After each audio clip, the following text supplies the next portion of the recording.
ketemu lagi. Apa kabar kalian? Semoga baik-baik aja ya. Halo, saya Prita, psikolog dari Relief, akan menjawab beberapa pertanyaan yang sering ditanyakan ke psikolog. Nah, buat kalian yang masih bingung dengan dunia psikologi, bisa nonton video ini sampai selesai. Tapi sebelumnya, kalian jangan lupa untuk klik tombol like, subscribe, dan lonceng di channel Relief. Buat apa sih? Buat kalian itu bisa dapat notifikasi video-video kata psikolog saya dan psikolog lainnya dari Relief tentang apa sih isu-isu kesehatan mental lainnya. Cekidot ya.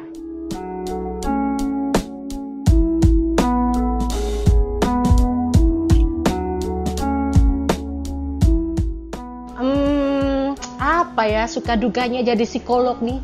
Kalau saya nih banyak dukanya. Enggak lah, bercanda. Suka dukanya menjadi seorang psikolog itu banyak banget sih.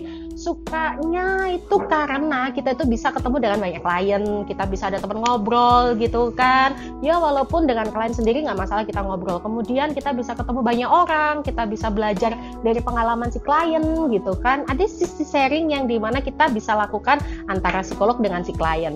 Dukanya kalau ketemu klien yang susah ini bagaimana? Dia minta tolong ke saya atau ke psikolog lain gitu kan, tapi dianya nggak mau ditolong. Pura-puranya dia mau ditolong, tapi sudah pasang tembok dulu tuh, sudah blocking. Kita mau bantu ya susah atuh. Gimana coba? Kalau dia nggak mau ditolong ya kita nggak bisa nolong. Kalau dia mau ditolong, kita pasti akan tolong. Jadi sebenarnya suka dukanya ya banyak banget sih, tergantung psikolognya. Jadi kalau dipikir jadi psikolog itu enak kok, tenang aja, cobain deh, ayo belajar psikologi.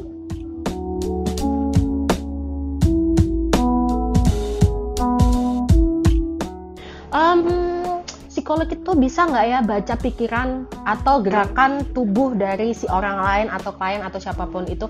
Jawabannya bisa dong, psikolog. Nah, caranya gimana? Kita ada yang namanya mikroekspresi, kita ada pelajaran tentang body language. Jadi contoh nih, kalau kalian ya ketemu pasangan atau PDKT nih, terus pasangan kalian tiba-tiba begini, dijamin kalau dia nggak kedinginan, dia sudah blocking duluan. Kalau dia memang tertarik dengan kalian, dia pasang postur tubuhnya ini akan mendekat ke arah lawan bicara. Itu aja bisa kan. Kemudian dari sini nih gerakan mata, kalau ke kiri tandanya apa, kalau ke kanan tandanya apa, kalau matanya muter-muter itu tandanya apa. Jadi hati-hati punya pacar psikologi ya. Jangan-jangan kalian bohong bisa ketahuan loh.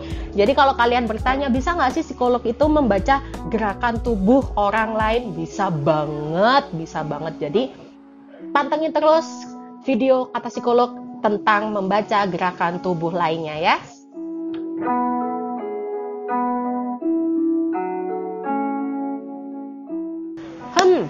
Agak sulit juga sih menjawab pertanyaan ini, karena kadang itu kan psikolog punya pengalaman sendiri-sendiri, kemudian dia belajar dari pengalaman orang lain. Nah, kalau misalkan psikolog ini belum pernah ngalamin apa yang klien alamin, satu yang jelas, kita punya empati, kita punya simpati, kita bermain peran di sini. Saya akan membayangkan gimana sih rasanya menjadi orang yang menderita depresi, bagaimana sih rasanya orang yang menderita bipolar. Saya akan belajar di situ.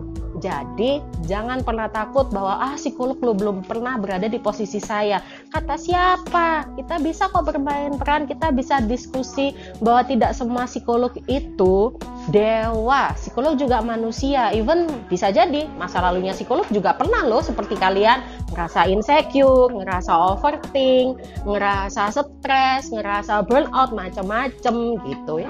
We are just human being kok. Don't forget about that.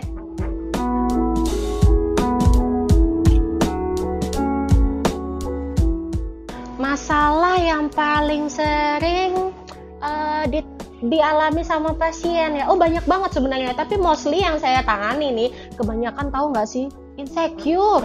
Loh ya apa? Pantengin dong, tadi saya sudah bahas loh yang namanya insecure. Kemudian ini efeknya ke anxious, ini banyak banget nih anxious. Kemudian yang ngelakuin self harm tuh sampai suicide talk, itu ada banget klien saya yang banyak juga tuh kayak gitu. Kemudian bisa jadi dia itu overthink. Ayo, jangan ketawa sendiri kalau kalian pernah ngalamin yang namanya overthink. Itu juga banyak banget klien saya ngalamin overthink gitu kan. Tapi mostly klien saya ini adalah mereka yang pernah mengalami gangguan jiwa. Gangguan jiwa itu bukan berarti gila kawan, tapi bagaimana mereka merasa bahwa dirinya tidak sedang baik-baik aja. Macam-macam kan gejalanya, kira-kira seperti itu.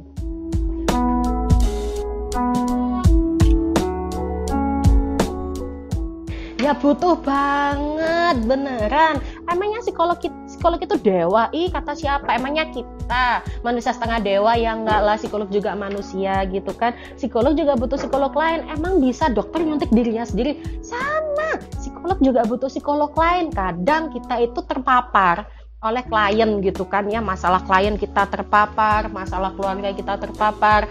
Nggak mungkin dong kita itu menjadi makhluk yang individual, orang kita ini makhluk bersosial. Jadi yuk kita ketemu dengan psikolog. Saya sendiri juga sering kok curhat ke teman saya psikolog gitu kan. Nggak apa-apa, psikolog juga butuh psikolog. Kalian aja butuh psikolog, masa psikolognya enggak?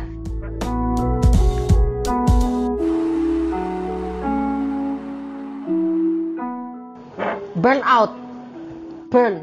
out, api keluar. Sorry, bercanda ding. Psikolog juga bisa burn out kok. Percaya deh, psikolog juga manusia beneran. Tapi cara kita nih beda, kan anti mainstream. Tambah kita psikolog gitu kan? Enggak. Tapi pada dasarnya do what I wanna do. Ketika saya merasa burn out, ketika saya berasa untuk minta bantuan, ketika saya merasa diri saya tidak baik-baik saja, satu hal yang saya lakukan, saya datang ke toko, beli coklat, makan es krim. Kalau kalian yang suka coklat, suka es krim, silakan dilakukan, karena coklat dan es krim itu membantu untuk meningkatkan 4 macam hormon kebahagiaan. Endorfin, serotonin, dopamin, dan oksitosin. Ini bisa banget buat kita lebih baik, kita lebih nyaman.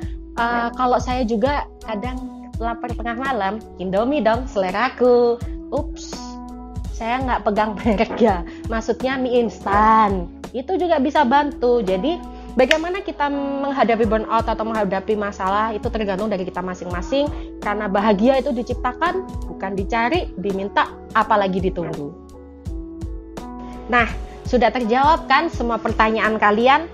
Kalau masih ada yang bingung dengan dunia psikologi atau masih ragu untuk terjun sebagai psikolog, jangan ragu. Coba kalian tanyakan ke kolom komen di bawah ini. Yuk kita diskusi, siapa tahu saya yang jawab gitu kan ya.